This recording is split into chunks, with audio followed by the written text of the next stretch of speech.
এক বনে বাস করত টুটি নামের একটি খরগোশ। সে ছিল খুবই চঞ্চল এবং দুষ্ট। একদিন টুটি ঠিক করলো সে জঙ্গলের ওপারে তার দাদুর বাড়িতে বেড়াতে যাবে, কিন্তু যেতে হলে তাকে পার হতে হবে গভীর একটি নদী এবং অন্ধকার বন। টুটি যাত্রা শুরু করলো। পথের মধ্যে সে দেখতে পেল একটি শিয়ালকে। শিয়াল তাকে জিজ্ঞেস করলো, তুমি কোথায় যাচ্ছ টুটি? টুটি তার জবাবে বলল, আমি দাদুর বাড়ি বেড়াতে যাচ্ছি। শিয়ালটি হেসে তাকে বলল, তোমাকে যেতে দিতে পারি যদি তুমি আমাকে কিছু খেতে দাও।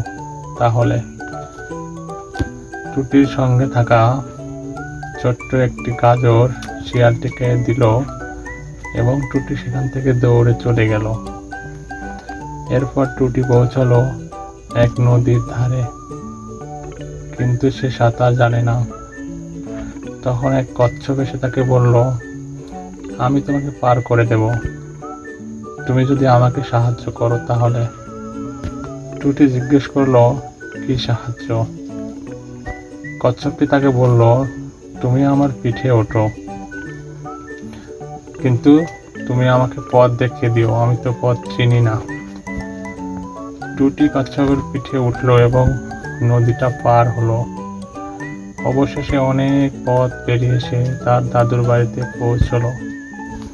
দাদু তাকে দেখে খুব বেশি খুশি হলেন এবং তাকে আদর করে বললেন, তুমি বুদ্ধিমান এবং সাহসী খরগোশ। সেদিন থেকে টুটি বুঝতে পারলো বিপদে পড়লে ধৈর্য ও বুদ্ধি দিয়ে সব সমস্যার সমাধান করা যায়। তো বন্ধুরা, আমরা এই গল্প থেকে এটাই শিখলাম যে বুদ্ধি ও সহযোগিতার মাধ্যমে সব বাধা পেরোনো যায়। আমার এই ছোট্ট গল্পটি যদি আপনাদের ভালো লেগে থাকে তাহলে আমাদের এই চ্যানেলটি সাবস্ক্রাইব করে আমাদের পাশে থাকবেন। ধন্যবাদ সবাইকে।